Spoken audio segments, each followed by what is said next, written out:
जर तुला माझ्या प्रत्येक व्हिडिओमध्ये प्रॉब्लेम असेल, आवडत नसतील, तर नको बघू ना.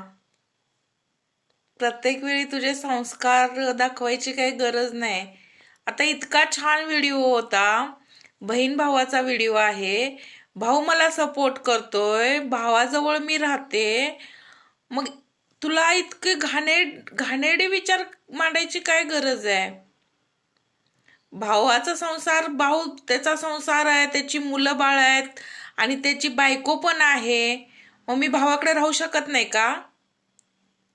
जर सगळेच नवरे काही चांगले नसतात आणि सगळेच काही वाईट पण नसतात. नसेल पटत, माझं काहीतरी प्रॉब्लेम असेल वैयक्तिक, तू काय बघायला आलास का माझ्या घरी? मग मी जर माझ्या भावाबद्दल चांगले 4 विचार मांडले, तर त्यात एकतर तुझं तोंड इतकं बाद आहे की तू डीपी सुद्धा ठेवला नाहीस. कळलं का तुला? आणि त्यात तुझे हे विचार हलकट, खालच्या लेवलचे. मूर्खासारखे कमेंट करतोयस बघून तुला शोभते.